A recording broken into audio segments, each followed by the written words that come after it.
नमस्कार साथियों, मैं जितेंद्र माली और आप देख रहे हैं द खटक। साथियों, कल रात सिवाना के पिपलुन चौराहे पर लगी भीषण आग ने यहाँ पर अफरा तफरी का माहौल खड़ा कर दिया। लगभग 10:30 बजे लगी आग ने जहाँ पर भी आग की लपटें गई, लगभग 1 किलोमीटर के दायरे में आग की लपटें इतनी ऊंची थी कि लोगों में एक बार तो अफरा तफरी का माहौल मच गया, जहाँ पर भारी भीड़ यहाँ पर जमा होगी।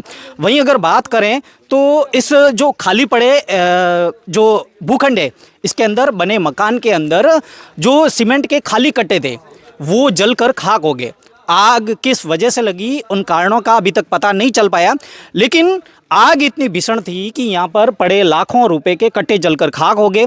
वहीं बना इस भूखंड के अंदर बना निर्माणाधीन मकान लगभग ध्वस्त हो गया। आप तस्वीरों में बिल्कुल देख सकते हैं कि किस तरीके से आग लगी, और आग लगने के बाद ये जो मकान है वो लगभग आधे घंटे में ही भर कर गिर पड़ा। और वहीं अगर बात करें तो यहाँ पर अगर सिवाना की बात करें तो सिवाना क्षेत्र की आबादी के अनुसार अगर बात करें तो हर बार दमकल की यहाँ पर मांग उठती रहती है, लेकिन कई बार यहाँ पर आग लगने के बाद लाखों का सामान जलकर खाक हो जाता है। गनीमत ये रही कि यहाँ पर जनहानि नहीं हुई, लेकिन अगर बात करें दमकल की तो हर वक्त यहाँ पर दमकल की मांग रहती है, लेकिन फिर भी अभी तक वो मांग है, जो जनता की मांग है वो हर बार उठती रहती है, वो अभी तक पूरी नहीं हो पाई है। अगर कल की बात करें तो दीपावली के मौके पर प्रशासन ने यहाँ पर दमकल की व्यवस्था की गई थी, लेकिन बालोतरा जिले की अगर बात करें तो सिवाना विधानसभा में 3 बड़े गांव हैं, सिणदरी, सिवाना और समदड़ी। समदड़ी में आग लगने के बाद यहाँ से जो दमकल का जो वाहन था यहाँ से समदड़ी गया, और समदड़ी जाने के बाद पीछे सिवाना में आग लगी। आग इतनी, वो जब तक समदड़ी से जब तक वो दमकल की गाड़ी सिवाना पहुंची लगभग 1 घंटा हो गया। 1 घंटे में यहाँ पर जो सामान था वो जलकर खाक हो गया। ग्रामीणों की मशक्कत के बाद आग पर काबू पाया गया, तब तक ये जो सामान और मकान था वो ध्वस्त हो गया।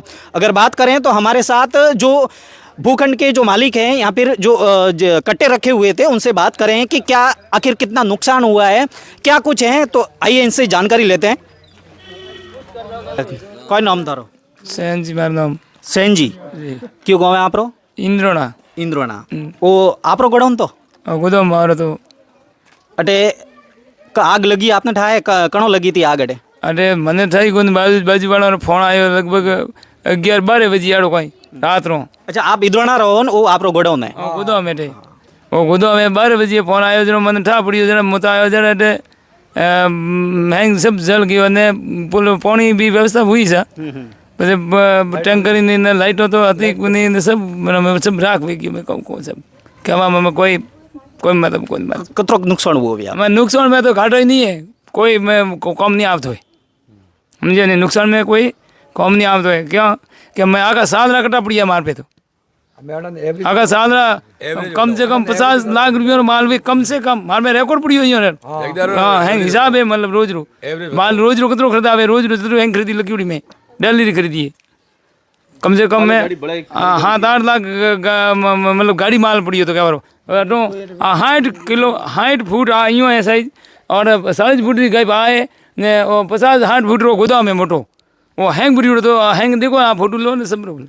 किस तरीके से आप देख सकते हैं कि अगर समय पर अगर दमकल पहुंची होती तो इनका जो है 12 महीने की कमाई नहीं जाती। दीपावली को हर लोगों की यही आस रहती है कि वो 12 महीने की कमाई जोड़ कर अपनी पूंजी इकट्ठा करे, लेकिन अगर समय रहते अगर दमकल यहाँ पर पहुंची होती तो ये इनका लाखों रुपए का नुकसान नहीं होता। किस तरीके से देख सकते हैं कि एक मकान बनाने के लिए एक आदमी की जो है, एक यहाँ पर एक इंसान की है वो जिंदगी चली जाती है, लेकिन भीषण लगी आग ने ये मकान जो है अपनी चपेट में ले लिया, और मकान जो है आग लगने के बाद लगभग कुछ ही समय के बाद भर कर गिर जाता है। लेकिन अगर देखें तो प्रशासन की लापरवाही कि अभी तक यहाँ पर जो है, अगर तहसीलदार कहें या फिर उपखंड अधिकारी कहें, कोई भी मौके पर नहीं पहुँचा है, कि उनका भी आक्रोश ग्रामीणों में देखने को मिल रहा है। सर, आग कब लगी थी यहाँ पर? रात को 10 बजे की टाइम, 10:30 के आसपास। कोई प्रशासन के अधिकारी, उपखंड अधिकारी, तहसीलदार वगैरह? पुलिस वाले आए थे रात को, पूरा काम होने के बाद में आए थे वही लोग। अच्छा, काम होने के बाद, आग लगने के बाद, ग्रामीणों ने आग बुझाने के बाद आए। उसके बाद लाइट आते नहीं, पानी की व्यवस्था है नहीं, सिवाना में कोई भी कमी नहीं, कोई आग वगैरह पानी लगाने के लिए वही भी फायर ब्रिगेड की कोई कमी नहीं है, कोई काम सिवाना का सिर्फ नाम का सिवाना है। ठीक है ना। बाकी कोई काम हो, हॉस्पिटल में हो, कुछ भी काम हो, कोई भी काम की सिवाना होता भी नहीं है। मेन बात तो वो है। अभी कितना नुकसान हुआ, कम से कम 50 लाख के आसपास नुकसान हो गया। और सिवाना पानी की व्यवस्था भी जो है तो इतना नहीं होता था। बात आए अगर देखें तो बालोतरा जिले का सबसे बड़ा कस्बा अगर बात करें तो सिवाना है, और सिवाना विधानसभा के अंदर 3 बड़े गांव है, और इनकी जो दूरी है वो लगभग ज़्यादा दूरी है, 50 से 60 किलोमीटर के दायरे में। अगर कहीं पर भी आग लगने के बाद अगर वहाँ से फायर ब्रिगेड यहाँ पर पहुँचती है तब तक लाखों का नुकसान हो चुका होता है। लेकिन कई बार दमकल की यहाँ पर ग्रामीणों ने मांग उठाई है, लेकिन फिर भी जो है जो प्रशासन या फिर जो जनप्रतिनिधि है इसकी और कोई ध्यान नहीं दे रहा है। कई बार आगजनी की घटनाएं होती हैं, लेकिन ग्रामीण खुद जो है अपनी मेहनत करके जो आग पर काबू पाते हैं, लेकिन फिर भी तब तक जो है वो संसाधन इनके पास नहीं होते, फिर भी वो अपनी मेहनत करते हैं। लेकिन आग पर काबू पाना, एक आग का जो विकराल रूप था वो इस वीडियो में आप देख सकते हैं कि कल के वीडियो में किस तरीके से आग ने अपना विकराल रूप धारण कर लिया और ग्रामीणों ने कड़ी मशक्कत के बाद आग पर काबू पाया।